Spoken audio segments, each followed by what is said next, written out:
Hello, welcome once again to Pale Blends and Beyond. Thank you for joining us today. If you do like the programming you see here and the musicians and artists that I visit with, please be sure and hit the like button and also subscribe to the channel. Julian Smedley is an English violinist who has performed regularly on BBC TV and on radio as both a soloist and in orchestras. While in college, Julian would play in folk band Oberon along with fellow students. The group would release one album, 1971's A Midsummer Night's Dream. In recent years, the album has reached cult status due to its rarity and by drawing the attention of record collectors. Julian would go on to co-found the Bowles Brothers Band, who released an album and a couple of singles at the end of the 70s. Since relocating to the West Coast in the US, Julian has played with artists like Art Lande, Ralph Towner, Gary Peacock, and Gil Evans. More recently, Mr. Smedley has performed with the Debutones, the Greg Ruby Quartet, and in a duo with his wife Alison as Julian and Alison. My guest currently is semi-retired, but still active musically, producing, and arranging. Well, welcome, Julian. Nice intro. Thank you very much. You're very welcome. Well, thank you for taking time out to visit. We'll take us back to the beginning. Where were you born? I was born in Northampton, England. Okay. I must say, you have lost almost all of the English accent. I don't really hear that. There are, I think, expats fall into two categories. The ones who go, hey, there's money in this accent. And other people who go, well, the Northampton accent really wasn't much anyway. Oh, is that right? Okay, the two camps there. Oh, no, it was real twang. Yeah, okay. So for me, and plus I left home at 10. Okay, so, okay. Yeah, I didn't really come back to live for any period of time in Northampton after the age of 10. Okay, okay. Yeah. The English twang. Okay. Right. Well, do you recall your early childhood growing up? Was there music in the household? There was. My dad played violin. Oh, okay. So he was an early influence. He was an amateur musician, an artisan. He was a trained engraver. My mother played, she played recorder, and she also then was part of a band that played outside, and she played a small version of a sousaphone, what Americans would know as a sousaphone, kind of a mini tuba. Mini tuba. Oh, so both of your parents. Well, how interesting. Yeah, I've heard doing these interviews, especially across the pond, during a certain period of time, the recorder there was a class. It's almost required, a music class to learn the recorder. Yeah. And in the States too, on the West Coast. Yeah. Oh, definitely. Is that right? Okay. Yeah. Okay. Yep. Right. It's an easy and affordable instrument. So. Yeah, always on the older recordings, I always got it confused with the flute. Hearing that. So, has that right? Yeah. Although there are some notable recorder solos on pop records. Okay, very interesting. Okay. Well, you mentioned both of your parents. What was the very first instrument you learned to play? That would be singing. If you call voice an instrument. Yes, it is. It is. Yes. Okay. Yeah. All right. And then that was followed pretty quickly with violin lessons. And then I went away to school in Oxford, and there it was required that I would have another instrument. So I played piano in addition to violin lessons and singing in the choir. Okay. Oh, so you did sing in the choir. Okay. Yeah, so it was kind of not quite full-time, but it felt like full-time music. Yeah. Yeah, especially when you wanted to play and, everything a kid wants to do. Well, that came a little later when I actually got to know about it. Yeah. Okay. I remember hearing the Stones' Aftermath, and while I was at that school, and I thought, wow. Yeah. Whoa. Yeah. How do they get that sound, Right. The die was cast. There it was. There you go. You caught the bug. Oh Yeah. yeah, Well, big time. speaking of that, can you recall the first single or album that you got yourself? Yes, it was Beatles. Um, and that was more, I think, I'm going to say peer pressure because I didn't really have my own tastes at that point. Um, so I Want to Hold Your Hand was the first single. I still listen to it today. I still think it's a great single. Yeah. Um, I wasn't particularly into the Beatles. The Who was more my style. Oh, And so when I save money, that's what I spend money on buying Who singles. yeah. Yeah, the mod sound. Yeah, that's Yes. interesting. I just talked to Keith Smart, who I'm sure you don't know that name, but he's played with the UK band Nirvana, not the US band, Oh, and also has his own band. But he was heavily into the Who. Yeah, we just so it's is kind that right? well. Uh, how about can you recall one of the first live shows, live concerts that you attended that you went to? Oh, yeah. You know, these things are etched in Yeah, the they are in brain, mine at too. least for the moment. Right. They are to me too. Yeah, yeah. Yeah, so that was Jethro Tull in Oh, Oxford oh, on a double bill with a blues band, a three-piece band was amazing. Somebody read, but I'd have to research that. But the Jethro Tull was the headliner, and they were fantastic.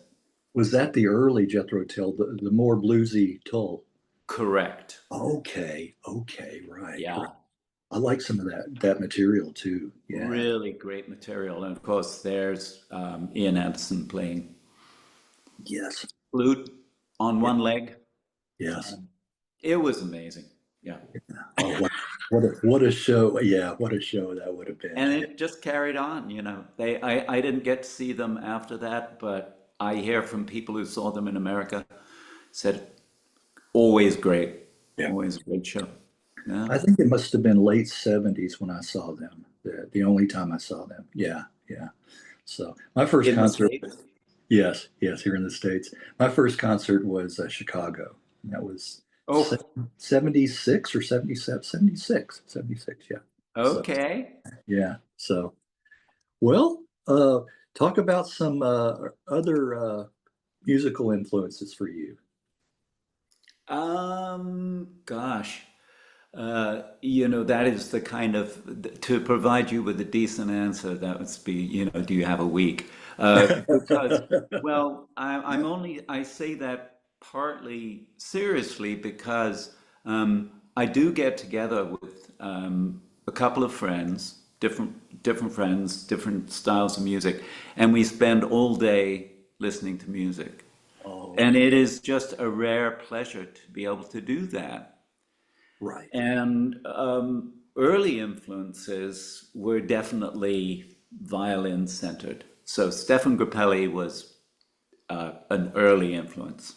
So I got into hot club music while I was living in actually back in Northampton for a summer. And then the world got a little bigger, and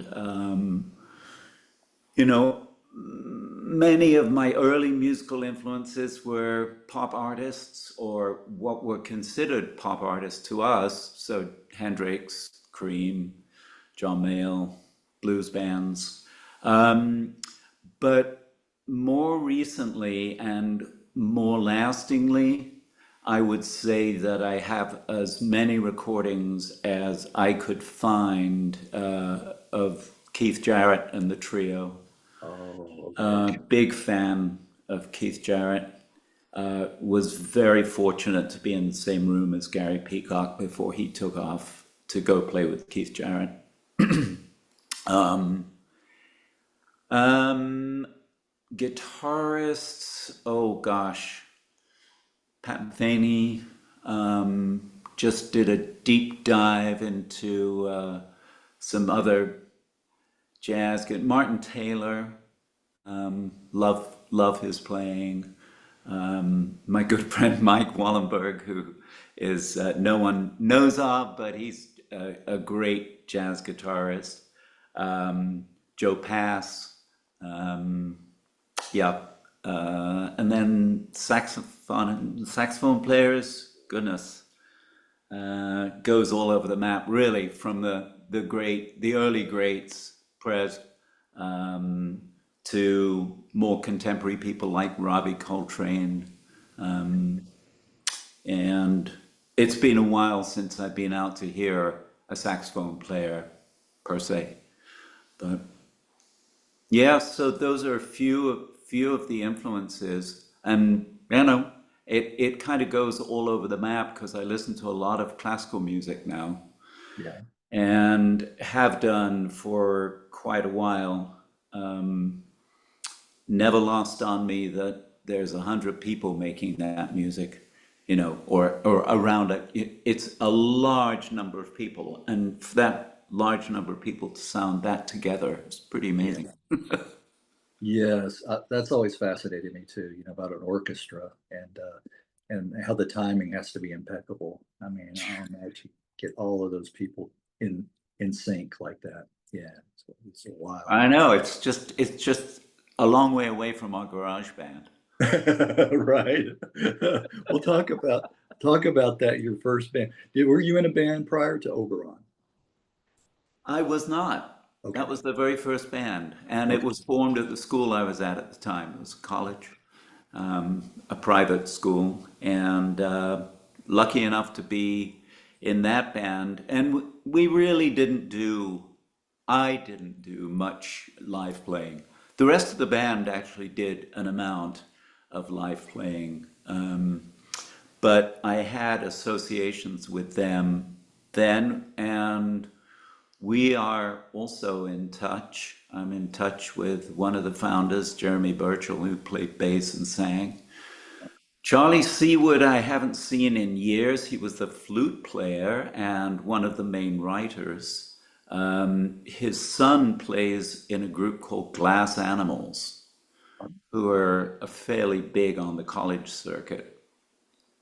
And the other main, well, Hugh Lupton, who was a writer for the band, and Robin Clutterbuck, I've been in touch with both of them, and they're both, I haven't seen them in a long time, but we've been in touch by email. Yeah, Okay, so they're all still around. Okay. yeah, and Jan, my ex-girlfriend, from a long time ago, lives in Australia, married with kids, I think. Oh, and relocated. Yeah, Okay. Well, that was Radley College. that Uh, was is, Radley College. is it still around? Yes, it is. They keep wanting money. Isn't that funny how Funny they how it works. yeah, how it works. I was gonna But say, now it's kind of like, okay, I could give money to this private school that's pretty well endowed, or this political race that if it goes south, wow, we are really right. You have to set your priorities there. indeed, Exactly. indeed. Wow. Well, you mentioned you didn't play very many or any live gigs, but the band would, uh, and then the members would get together. Oh, and then hire a couple of new members to get ready to record an album. Yeah. Yeah, I was part of the album that was done in a classroom, recorded by the guy who made early boards. His company became Oxford Engineering. Sony bought it, and I'm just sorry. I'm just blanking on the name of the mixing board, but it was a state-of-the-art mixing board at the time. And he had, what got him interested in recording us, I don't know, but he was young also at the time and had some recording equipment. And yeah, came into the classroom. I think we spent about a week Recording that. Yeah. rehearsing and recording. Yeah. I was going to ask you And I about never that. thought anything more. I thought that is lost to the world. Uh-huh. Uh-huh. Because when the And Bowles brothers came along, we actually had a record contract, and that seemed real. But Oberon was like, Yeah. Yeah. What was that? And then Right. years later, people tell me, you were on the cusp, man. Yeah. Right. Right. Exactly. It's really phenomenal how those the rarity status and a lot of these crate diggers, that's what they call them. Going to Yes. the record conventions and things like that. Dig through and they find these that are rare and they kind of flew under the radar. And then then there's like this momentum that starts building, and then other people hear about it, and then maybe some record label, re-releases it, things Yeah. like that. Yeah, and it just takes off. I'm talking to so many doing these interviews that's happened to, and kind of blown away when they hear years or decades later. Right. Yeah, right. So good music will travel, and that's what I call it. I do have a copy of the double CD. It has the live album and it also has the studio. Um, but tell the story, why were there only 99 copies initially released at the time? How many did you say? 99 Oh, originally. 99. Yeah. Yeah, That's about right. I remember we could afford to have 100 pressed, or somebody could afford to. yeah, yeah, yeah. There, there I was think a somebody bankrolled it. It wasn't me. yeah, Um, there, but back in the day, that you could design an album cover and get an album pressed, yeah, that wasn't on a label, obviously. yeah, Um, so I think 100 copies or 99 copies was what was affordable. yeah, yeah. Yeah. It was a test I was checking with you. There was a purchase tax for 100 or more. So at that time, so that's why it Oh, was limited to 99. So if you oh, released 100 or more, there would be a tax right. to avoid the tax. Yeah. So Yeah. yeah, that I found that interesting, fascinating. Well, uh, So what? just one, Go ahead. the only reason that that even surfaced or in my consciousness was I got an email from Jeremy Burchell, who I had seen on a trip back to England one time.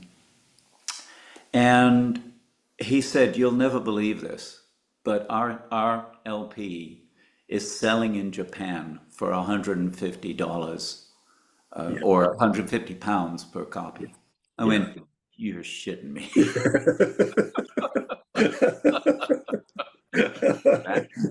Yeah. You, Wow.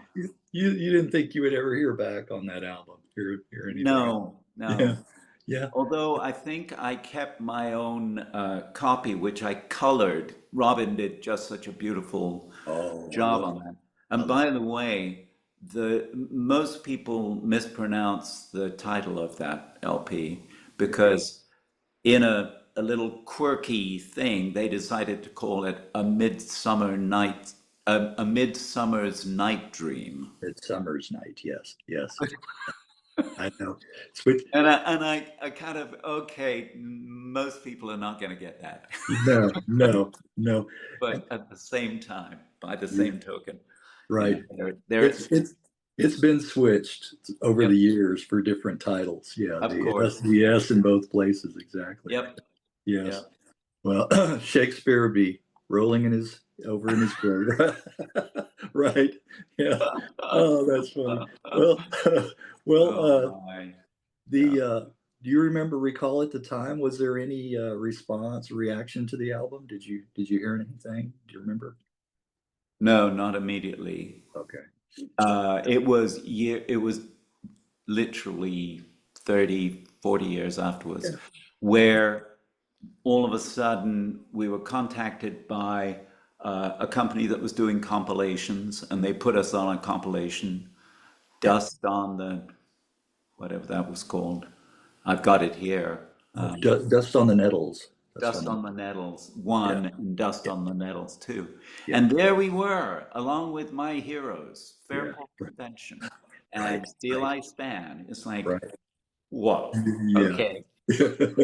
I, I've always loved that UK, British folk music from that time period. I've always, Ah, yeah, some yeah, of the best. It is. It is. Well, as mentioned, the album would be much sought out after over the years. 2010, there was a vinyl release, Oberon Live Spring 71, to celebrate the band's 40th anniversary. And then Grapefruit, a subsidiary of Cherry Red, would Okay. reissue both albums on one CD in 2021, which is the one I have. Which is the one I have. Yes. Okay, that I don't have. Okay. Okay. Yeah. 2021 Grapefruit put it out. Yeah. Grapefruit. And it's kind of a Okay. branch of Cherry Red. Cherry Red is like my go-to label. Really, I Oh, tell people this, where I get so much material because they're really good about reissuing, uh, digging and finding some of these obscure gems, and then they do amazing. a really nice job in packaging with the liner notes and Yeah. the story behind that. They do a really, really nice job remastering a lot of times. So it's really, really nice label. But go ahead. I could see you were going to say something. No, my ears just perked up when you said remastering, Yeah. because anything that gets remastered these days, the tools I haven't, I know this because I go to mastering sessions whenever I can, um, as well as mixing sessions. But the tools for removing noise are just phenomenal. Mhm, mhm. And so I'm always interested when something gets remastered, because in the old days, it used to mean, okay, they want to make more copies, and so they Yeah, would do a vinyl master. But nowadays, digital masters, yeah, uh, some of them are really amazing what they've yeah, done. yes. The sound quality is, yeah, it's really nice, And top for, notch, top notch. for multi-track stuff, they can actually separate it out, Right, retune vocals, blah, blah, blah. right. There's so much you can do, especially and with the home recording these days. It's like it's right at your fingertips, you know. Yes. You know. Well, I wanted to mention. I don't know if you'll recall the tracks from the album, but my picks, uh, three of them that were favorites of mine, and any kind of backstory or inspiration or anything that you can recall about the tracks. Uh, let me maybe see if I pronounce this right. Not Nottingham Town, Nottingham Town. Nottingham town, not a soul would look up, not a soul would look down. Yeah, yeah, Traditional song. Um, we heard about it. I think one of the things we really liked was the drum groove yeah. that the drummer came up with. Um, and we based everything on that. I think Jeremy, I am not sure the order in which it happened, but pretty soon there was a kind of plodding bass groove going along with that. And the piece is in three, so it was this very heavy doom, doom, doom, doom. So had that feeling of immediately it had that kind of bluesy feeling. We didn't really know what blues was at that. I didn't. And Jan sang lead vocal on it, and it's pretty easy to sing, to find harmony parts and to. And then I think for solos, we literally played the melody, or I tried to play the melody. I think I played very out of tune. well, well, I There you don't go. know. It works though. It works. I don't really hear that. Yep. You're your own worst critic. Musicians are, aren't Always. they? Right. Well, a second track, Time Past, Time Come. I really enjoy. Yes. And I believe that's an instrumental. That I'm less familiar with because there was a whole, if the band had continued, put it this way, we probably would have developed instrumental pieces, uh, longer pieces like the Minas Tirith, which really was an excuse for a drum solo. Um, and uh, those were good opportunities. I'm sorry that I don't remember more details about that particular track. I'll go back and listen to it. That's quite all right. We're going back many decades, so that's all right. That's all right. Yeah, Well, yeah. and then one last track, Epitaph. Yeah. Oh. Um, Remind me who's playing on Epitaph. Is it the whole band? Here we go. Epitaph. It just shows Robin, vocals and guitar. Right. Okay, thank you. Yeah. So that was a solo piece that Robin um, made and played, and he was, uh, I mean, both a musician and a poet, but I think of him mainly as a poet. He's a kind of Renaissance person in my mind. Really wonderful human being. I've had very little contact with him recently, but the contact that I have had has all been, that he's doing interesting stuff and he's well engaged. Very good to Yeah, hear. I do remember that piece. I think probably influenced by John Renbourn Oh, and, okay. and other folk players at the time, Yes, folk rock. Yeah. another of my favorites. Yeah, John. And Oh, oh my and gosh. and then you mentioned we were talking guitars earlier. Bert Jansch. Bert Jansch. Oh, what a guitarist. Yeah. There, I mean, and people came to know it as the Bert Jansch style. Right. That. Yeah. Yes, he had his own style. Very, very true. Very true. Well, how did you co-found the Bowles Brothers band, and who was in the band? I co-founded the Bowles Brothers band on the shoulders of a jug band that was in existence when I was at university in Norwich, the University of East Anglia. Um, my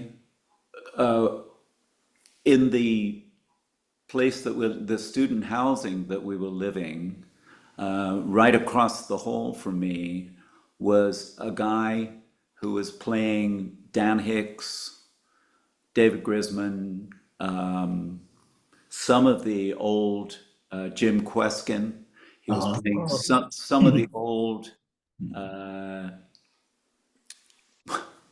old but contemporary American acoustic music. And I was just fascinated. I hadn't heard anything like that at all. Yes. And his name was Brian Bowles. Oh, okay, okay, okay. And Brian and I became friends and uh, became friends really with our with a mutual buddy, Philip Raby, who lives in Bath and helps run the Bath Film Festival at this point. And Philip, Brian, and I will all hang out and make music. Philip opted to play jug in our first band, and when it wasn't that, it was T-chess bass. And we had a singer, Victoria Langham Hobart, who was I have no idea what happened to her, but we had a thing going, and we even had a washboard player, and I Oh, think I played violin in that. the washboard. Oh man. Who was it I talked to recently? They talked about playing the washboard. Yeah, and the what was the bucket with just the wooden stick that would come out of it, the bass. Correct. Yes, Yeah. yes, yes, Either T-chess bass or I can't gut bucket bass. yes, yes, yes.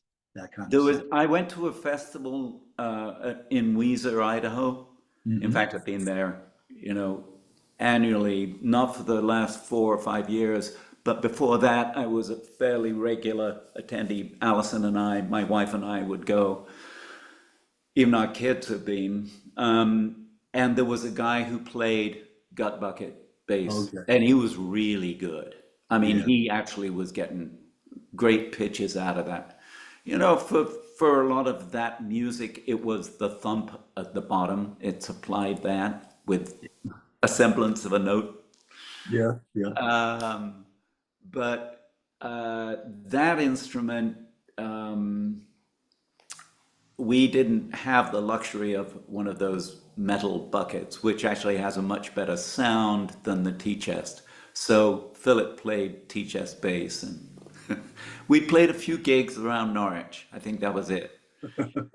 Did you? Then I went on a long hiatus with my then girlfriend, later wife, Gail, and we tried to go back to the land and with no money. Okay, okay, all right. And Yeah, that didn't that's work too well. that's hard to do. Yeah, that's hard to do. Yeah. Well, with the Bowles brothers, there was a single, just one of those things, and came out in '78, and the album was Right, also in '78. right, And then the following year, one more single, Hawaiian Cowboy. Yeah, right, yeah. right. What do you Um, recall from that time? from that time, after my failed back to the land experiment, I came straight back to England. I'd been in Israel, came back to England, and went up to Norwich, where Brian was completing his final year, being a language major, a French language major. He had spent a year in France. So during that year, I traveled and he was in France studying. And then he came back for his final year and I'd already graduated. Um, and I, I just split up with my girlfriend and I went up there. I wasn't in the best of health. And I said, want to form a band? And he said, yeah. I said, okay, well, when you graduate, you live in London, Winchmore Hill, so I'll come down, find a place to stay. And so that's what happened. I was fortunate enough to have a friend in London who let me sleep on his floor, essentially. Not only that, but introduced me to Viv Stanchel and various other people from the Bonzo Dog Doo-Dah Oh, Band. yes, yes. So I was doing a little bit of work, TV work, radio work, picking up what I could, gigs when I could. I was, of course, really interested and excited by session work and the opportunity of meeting people, Right. playing. Did And you work with Viv or work on I any of did. their? Okay, okay. How interesting. I did for about on and off 4 years. And at times he was a good friend, a, kind of a confidant in a way, but he was a little too much of an alcoholic to be somebody who, and also so many years my senior, I couldn't really say, hey, put the bottle down. Yeah, That right. wasn't going to work. No, not coming from a junior. Yeah, Yeah. someone who's just. But Neil Innes, I stayed in touch with. Oh, did you? Okay, okay. Yeah, for many years, and we occasionally would send letters back and forth. Yeah, Yeah. Oh, I that. did. Yeah. Go ahead. Some of that material on Bonzo, Doodah Oh, Band and all that. It's just hilarious. I've always loved the UK humor anyway, but that's just outrageous. I mean, I don't. One of the skits I remember about shirts. I don't know if you remember that one, and oh it's on yeah, one of their albums. of Okay, course. yeah, he's on the street, out on the street, and interviewing people. Man on the street. What do you think about shirts? And Talking that to was asking, real. That was right? Viv. He got a little portable tape recorder and a Yes, microphone. yes, yes. I'd like to ask you what you think about shirts. Shirts, mate? Well, I mean, you wear them. Yeah. Oh, it's just Yeah, such great stuff. And yeah, yeah, I mean, again, we could go down that rabbit hole. yeah. Oh, I know, I know. I think Um, a lot of that humor, Spinal Tap kind of picked up on too, you yep, know. And have you seen the new one, or is it out yet? I've I've been holding off. It is Okay, out. Oh, it is. Okay. Yeah. Yeah, I've been kind of holding off for the right time because Yeah. that's a lot of stuff to watch. Apparently, it's somewhat predictable. That's what I Yeah. hear. So, I've yeah, heard too. I think most sequels, it's hard to top the original. For me anyway. yeah, I usually like it's kind of like that the sophomore slump with an album. Too. It's like right. The first one's usually better. yes. So, but anyway, we'll see. It has cameos with Paul and Elton are in there. So Oh, okay. interesting to see that. I'm That'll be worth seeing just for that. I'm curious. I'm curious. Well, talk about some of your work mentioned in the intro with the Art Land. Art Lande. Yeah, Landy. I said it wrong. I have the distinct pleasure of having spent about, I don't know, well, it was a week of rehearsals in Seattle and then a concert.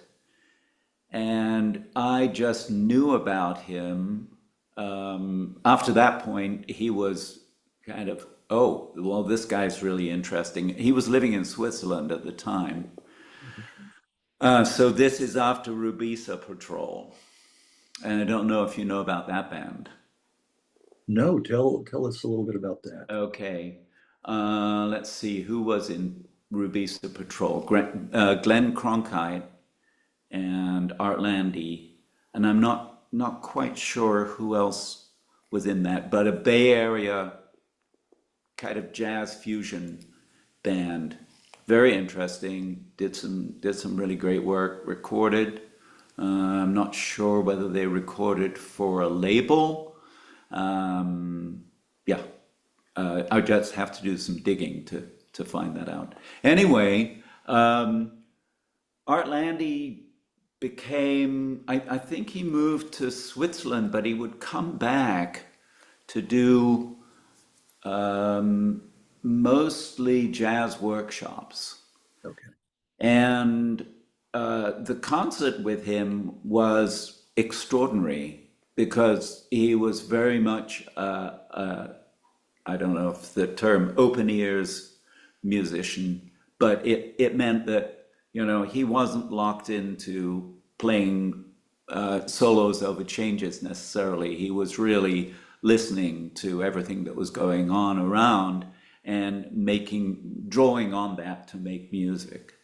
So that really spoke to me. I'd done a little study at university on John Cage, got to go and meet him, and that has continued to be an influence for me. Just think, the thinking outside the box. Okay, Right. you can have a form, you can have a formal thing, you can do beautiful things within that form, but Yeah. when you really break open the box, what do you have? Right. And Right. certain people have really made tremendous strides in that area, I think, developments in music. And Art Lande was kind of a hybrid jazz come big ears musician. And a little anecdote, my son ended up taking a jazz workshop from him Oh, did he? Okay. when he was playing trumpet. And Art Lande had them all go into the woods. And he said, okay, you sit by this tree, you sit over there. He just had everybody be in their own spot. And instead of having them practice scales and everything, he said, I want you to bring back into the room when we'll meet back in half an hour, bring back into the room something that you've heard while you were sitting there. Oh, wow. Okay. Okay. And my son came back very inspired. Oh, He had that's a he had a great time. Yeah. that's a nice yeah. What am I trying to say? I can't even think of the word for it, but approach to do that. Yeah, I Yes. think yes, a nice practice. There you A go. nice practice, yeah. Yes, yes, Almost like an aphorism. yes, yes, yes. Well, how about Ralph Towner? Ralph Towner, same thing, really. He arrived at early rehearsals. He was more removed. I was part of a 13-piece orchestra, so it was a large group that he was essentially sitting in front of and writing music for us and rehearsing us. But when he arrived, he was obviously a very busy musician and had not had time to really prepare what he was going to do for the concert on the weekend. And my most vivid memory of him is that he arrived and kind of didn't know what he was doing on guitar. So it was underwhelming Okay. in the first rehearsal. And Yeah. then by the time we performed, he was just nailing everything. It was like, that's what a professional does. Okay. Yeah. But I So think it was a you, really good concert. okay. The ultimate concert was a really good concert. But man, I learned a thing or two just listening to what his practice regimen was. Okay. Same thing with, I got to work with in another group that was related years yet later when I moved back to Seattle after living in the Bay Area for 26 years. Moved back to Seattle and got involved with a related group called Scrape. It was a string orchestra, still devoted to playing Jim Knapp's music, and Jim had been a central figure in the Composers and Improvisers Orchestra. Ralph Towner had come, I think it was 3 or 4 pieces plus other things that we already did as the as of Jim's, maybe a Gary Peacock Okay. composition. Okay. And that was such a learning curve for me to understand that. And years later, when I got to briefly meet Bill Frisell, it was the same thing. Okay. Here's this guy who's like figuring it out. Oh, maybe this will work. Maybe this will work. Music composition and performance for him is completely plastic. Just just couldn't be more malleable. Yeah. And if it didn't quite get to where he wanted it to be, Yeah. hey, next time. Next time, I like that. I like that approach. Well, Gil Evans, how about working with Gil? Oh man, well, that was kind of like, I was oh, gonna say, yeah, oh, that name Gil Evans. that name It's stood out to the Gil me. Evans. Yeah, I'm not worthy. we definitely were not worthy. And he was just actually again a regular guy playing electric piano, I think, for the performance. Not a phenomenal performer, but my gosh, in terms of his arrangement ideas and where he was coming from. Yeah, all those years with Miles and his chops as an arranger were just astounding. Yeah. He had honed those to a perfection almost, I would say. Right, right. Wow. Yeah. Well, you may have referenced this earlier, the Composers and Improvisers Orchestra. Yeah. Did you did and you would play on an Anthony Braxton album in '93. Yes. I haven't thought about that in You haven't. years. See, Man, that's Greg, what my thank you for job is. reminding me That's of what my that. job here is to That jog is in. your job. That is my Oh my job. gosh. Anthony. Yeah. Does that Oh bring back man. good fond memories? Very, Yeah. very fond memories.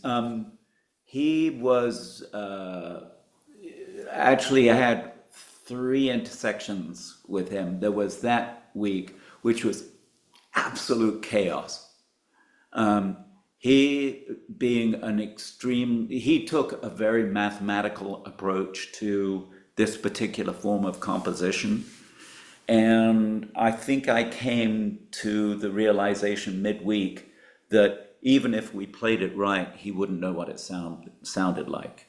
It was that complicated.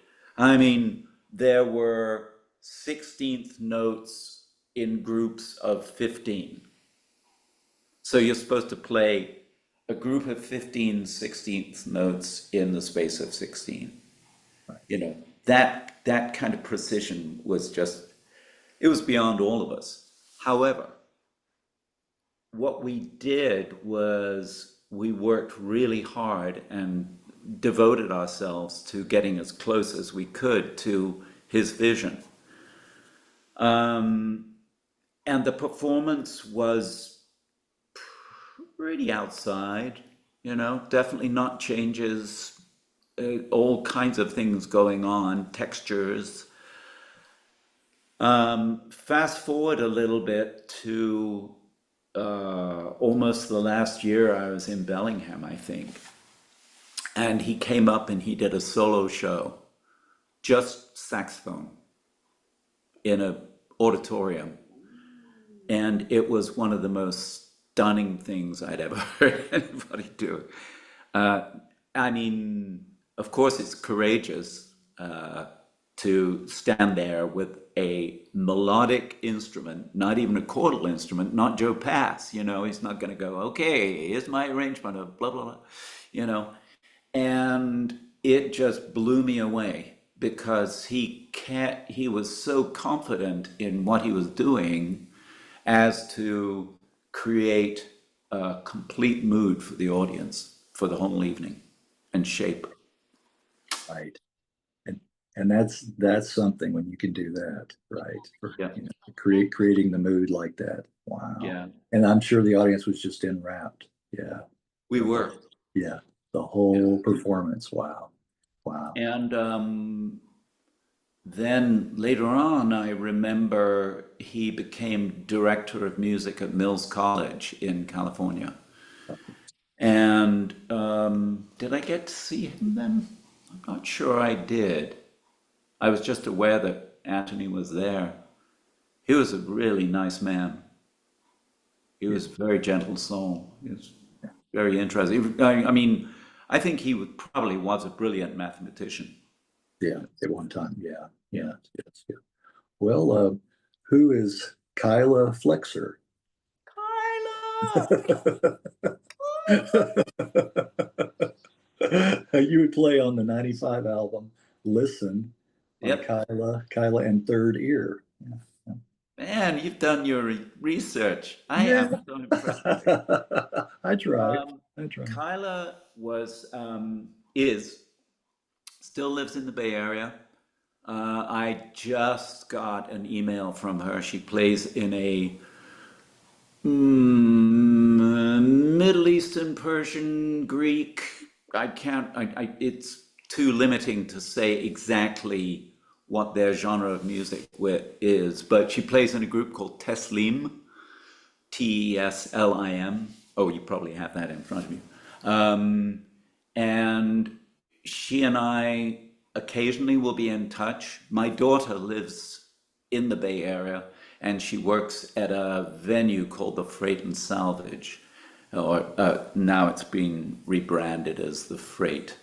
And Kyla definitely has been there. I'm not sure how recently, but we used to be in touch when I directed a fiddle program down there. Oh, okay. So right. I wish her well. I love her dearly. Still performing. Okay. Okay. And that was, I'm very proud of that CD that we made. Okay. Her husband at the time, Mike Marshall, produced that. Produced. Okay. Okay. Well, do you still play? No, I guess you wouldn't still play in the Hot Club of San Francisco. I do not. Yeah. Yeah. Yeah. I was replaced. That would be hard. You'd have to be traveling quite a bit.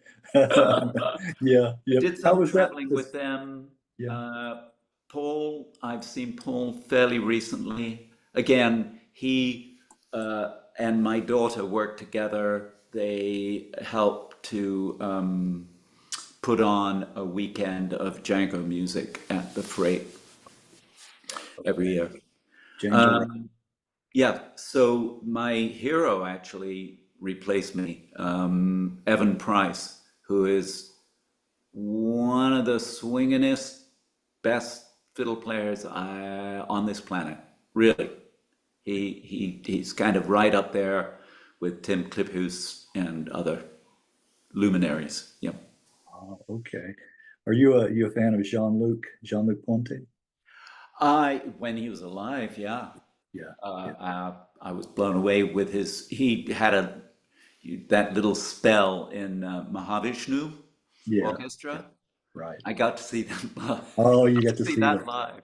Oh, that It was loud and it was like was. just went way over my head. But I was like, okay, that is fantastic. I'll never be able to do that. Yeah. He was Oh, shredding, total oh yeah. shredding. Total shredding on the Oh my gosh, electric violin one. on an electric violin, sounded incredible. Yeah. Yes, yes. Well, moving on to the Connie Doolin Quartet. Oh, I just saw Connie. Oh, did you? We are in touch. Okay, you still stay in touch. Okay. Yes, she lives but she spends time between Eugene and the Bay Area in Oakland. Well, Okay. more like Emeryville, but it's closer. Um, she's still doing music, still singing. Um, our quartet, again, we were so pleased to have all fallen together. That was a group with Mike Wallenberg, Connie, and Stephen Strauss, good buddy of mine, great arranger, Stephen. But for our group, we would just get together, the four of us, and the arrangements would happen, which I loved. We didn't really need to rehearse. It was just like, okay, you're going to do that, I'm going to do that. Let's work out these vocals. Okay, that's there. So that was really successful in terms of the efficiency of the group. The other end of the spectrum was the Bowles brothers, where, I was the vocal arranger pretty much by default because I had the musical training or the classical music training. And so we spent hours and hours and hours just hammering out those harmonies, but they were very tight. Yeah. Yes. Right. So, Right. Yeah. so Connie was, yeah, she's still singing. I had a session with her back in August, Oh, did you? Okay. end of August, yeah. Okay. And I hope to go down and Alison and I might go down and do a house concert with her and maybe do something, the three of us. I'm not sure. Okay. All Yeah. right. Well, it's still the open door there. Okay. Oh, definitely. Yeah. Yeah. Well, how about touring with Paul Horn? Wow. Okay. Give me a second here. I'm Sure. gonna go and grab something that Sure. you'll Sure. find interesting. Okay.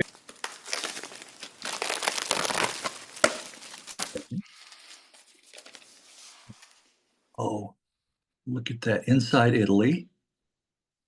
Okay, let's see. What is it? Paul Horn and Friends. Okay. Featuring Christopher Hedge and Julian Smedley. You're right there on the So, cover. so I just found this the other day. Really? Well, we were going through, we got to get these tapes digitized. We have to Yeah. do this stuff. So most of it's family stuff that we've been dealing with. But that came up amongst everything else. And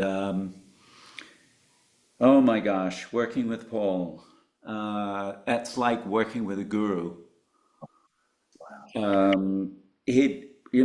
heard his early work with Lalo Schifrin when he was really a jazz player, and he was kind of a jazz label player looking to make crossover stuff.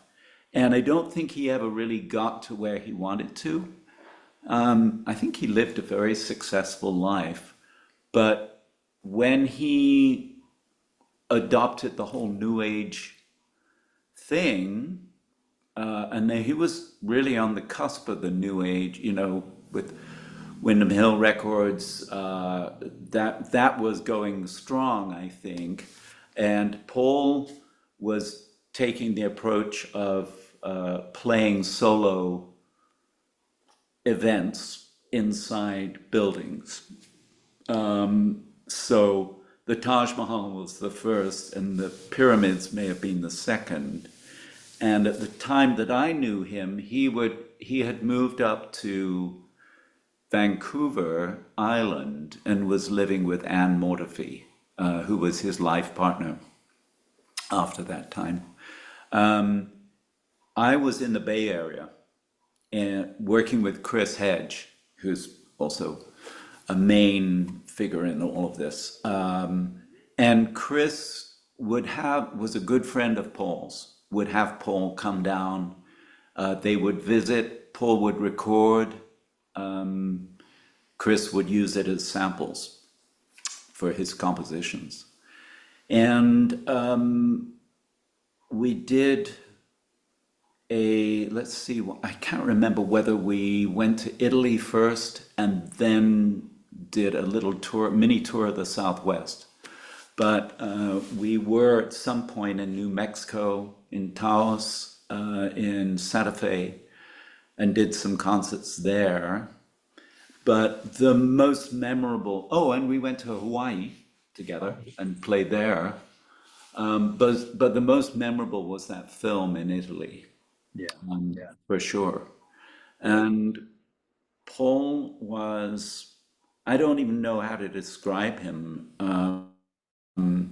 It's kind of like being around a guru. You know, he chose to play pretty much pentatonic scales in those years. He wasn't really trying to prove anything to anyone. He was after the sonority of the instrument.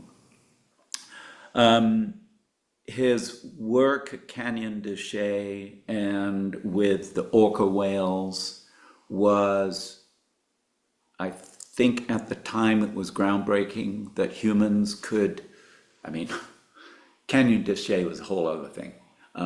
But with the orcas, I think he was one of the first people who demonstrably showed that communication with other mammals, other creatures, is to be pursued, and there's a communication going on there. And that, not exactly a dialogue, because it's not like they were playing duets, but it was very meaningful. And I carry that with me. Let's just say. Yes. Well, nice to hear those stories. Yes. Well, how did you begin playing with the Debutones?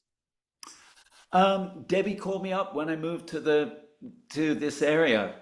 We moved up in 2012, bought a house. I had known her very briefly as a caller for square dances and contra dances, and I knew her also because she was a caterer. She also ran a booking agency, but the way I knew her was that she was a really great cook. Oh, okay. And moved up here, and she said, "Hey, we're considering putting this band together. My partner and I, Greg, Greg Glassman, who is a dear friend, great jazz guitarist, was going to play bass in this group. Another mutual friend, Don Scher, was going to be playing guitar, and then this guy, Bob Netzger, was invited to play dobro and banjo. And there we were, our kind of old fogies, bluegrass-like Yeah, thing. yeah. And we did a couple of recordings. Both I loved it. Still, again, I'm really good friends with them. In fact, we'll see Debbie and Greg on this weekend. We Oh, get together socially. But we're having a Debutones reunion on the 10th. is that right? Okay. Okay. Yeah, just for old time's sake. Yeah. All right. Well, And yeah, that'll be really fun. I really like the people in this group. Debbie, I always loved Debbie's voice and the song choices. And turns out that Bob Metzger is mainly a pedal steel player. okay. One of my first loves of Yeah. back to the Bowles brothers. Yes. Yes. Um, so Bob has been actually recording some pedal tracks for us on a project that I'm producing right now. And he was, turns out that he was just practicing dobro and he wanted to get better at dobro and banjo. Yeah. So anyway, he joined the Debutones. We hit it off like crazy. Don and I hit it off like crazy, and we're kind of a happy family. Unfortunately, my arm gave out. I was the de facto rhythm player because we didn't have mandolin to do that mandolin chop. Oh, yes. Yes. So I was the chopper, and even if I try and do that now, I can do it for about 5 minutes, and then it's like Uh, I don't uh, think so. okay. No, no more than that. Okay. Arthritis starts talking. Yes. I was gonna say, right, right. Well, couple of more. Greg Ruby Quartet. Yay! Yeah. Man, you are hitting all the. I heard you mention Greg earlier, and I was like, wow, he knows about that. Greg is all of these people I'm in touch with pretty much. Greg, I just played a gig with when he came through town. Oh, okay. He's in uh, technically Queens, New York, doing a lot of teaching, doing a lot of playing, and he occasionally gets out here. And when he does, he usually calls me up and Jeff Cook, the bass player, and we'll do usually a quartet of Greg's music, which I'm more than happy to do. Here's a guy who studied at Cornish and decided to take that route of, okay, I'm going to write music in the style of, you know, not exactly hot club, but very. I don't know if you've heard any of his material. No, no, I haven't. I haven't. Check it out. Okay. It's there. GregRuby.com. Okay. Yeah, it's all really high quality stuff. And by the way, he uses when he records, he uses a really good fiddle player, who is Evan Price. All right. I'll check that out too, Greg Ruby. Yeah, it's Well, definitely worth a listen. well, And he's got a band called the Rhythm Runners, and they are occasionally playing. It's music of the 20s and 30s, but reimagined. oh, all right, all right. I Very would cool. like that. I would like Yeah, that. Yeah, very cool stuff. yeah, yeah. Kind of retro with the modern twist. Yeah, Yeah. I would definitely like that. Well, it must be enjoyable working with your wife, Julian and Oh, Alison. Yeah, yeah. That's gotta be fun. Yeah. well, we've been playing music together casually for about 40 years. Yeah. Um, God. and we have a setup. I'm not in that room right now, but in the next room we have a music room set up, and actually we just started rehearsing for hopefully 3 or 4 gigs. Oh, We have an anchor gig, and then we'll just um, play a few more based on that. But she and I are completely spoiled because we we live together. So yes, we can right. it's like if it's not quite right, okay, Yeah, let's work yeah. on that some more. Right, It's right. really fun. Nice Yeah, to have it all in-house, as they say. Right, it right. really is. Yeah, Yes, yeah. Wow, and 40 years. Go ahead, go ahead. yeah, and we couldn't be happier. We planning a 3 month trip to Europe next year, and the big debate is okay. we can't be without music for 3 months, so how are we going to do that? We're not going to lug guitars and violin over there. So Yeah. I think I'm going to take a shoulder rest and try to borrow instruments. Oh, We'll I see. see. Okay. We'll see. You know, No. and guitars are a little easier to borrow. Yes, yes. I would think so. I would think so. Well, so there's around where you live, there's some coffee houses. That where primarily you play those kind of places? Um, Not so much coffee houses. Yeah. Strangely enough, there are a couple of really good small gigs, which I know it sounds like when did those go away? But there's a couple left. One of them is called North City Bistro, and it's within walking distance from where we live here. And I played there a bunch.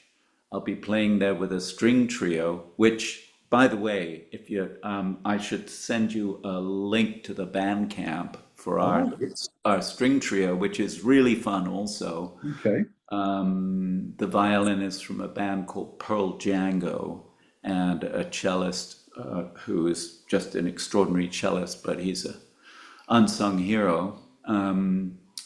And so that is an ongoing concern of ours. But these little gigs, North City Bistro, maybe tops 60, 70 people. Okay. But you can make decent money. It's a wine bar and they serve food.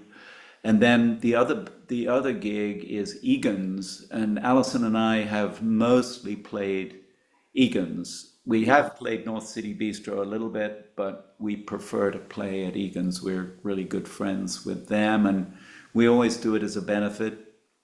This one will be a political benefit, of course, you know. Yes. Yes. Um, and then we'll probably play a retirement home and something up in Canada.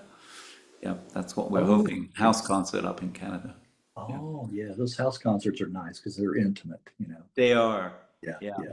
and we Absolutely. have we have friends who all we have to say is like, okay, let's set it up, and they're all over it. So They're there already. Yeah. it's fantastic. Yeah, we're very fortunate in that respect.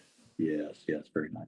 All right. Well, Julian, looks like we've kind of come to a end here, unless there's something we overlooked or you'd like to mention or. It's not out yet, but I've co-written with four other people, so we have five piece. We co-wrote a suite of songs called "When We Were Swans," Oh, all right. I and like we it. formed it, recorded it, mastered it. We're working on releasing it right now. So, Okay, well, that's something to look forward to. All right. yep, Well, we'll direct the viewers to your site, your website. it doesn't exist yet, but most, Okay. most people get in touch with me because of the Debutones. Okay. Okay. Through that. The name comes up. But again, all of that is in process. I know I have to face reality, face the music, and actually get a website. Okay. Okay. Well, eventually, that's a work in progress also. So, For okay. sure. Yes. All right. All right. Well, it's been very enjoyable, Julian, and I want to thank you again for your time. And, Likewise, Greg. Thank you and so much for looking me up. oh, you're very welcome. You're very welcome. It all started with Oberon. So for me It all anyway. started with Oberon. Yeah. Wow. I mean, that in terms of anything that got put on a record. Yeah. Right. Yeah. Right. Uh, uh, all right. Well, what I always say is I'll say bye for now, but not forever. Okay. Oh, And I like that. yeah. That's And you try and stay in touch and keep me updated on any okay. goings on. And I will too. And all the best. Will do. And we'll be sending you this probably this time next week. Send you a copy, and then it'll also be on my channel. So Excellent. Excellent. so And you're on YouTube? yes, yes, and I can send you again that link if you need it. But once I post it, it'll be on my channel, and then Very good. you can send the link to whoever you like as well. Great. All right. Excellent. Thank you so much. You're very And welcome. I'll probably be in touch. I may have some questions in the comments section of your YouTube Sure. channel. Sure. I know I already signed up, so All right. I'm a subscriber. You're already subscribed. Okay. All right. All right then, Julian. Then we'll be talking to you, and bye-bye for now. Thank you so much, Greg. Have a good day. All right, you too.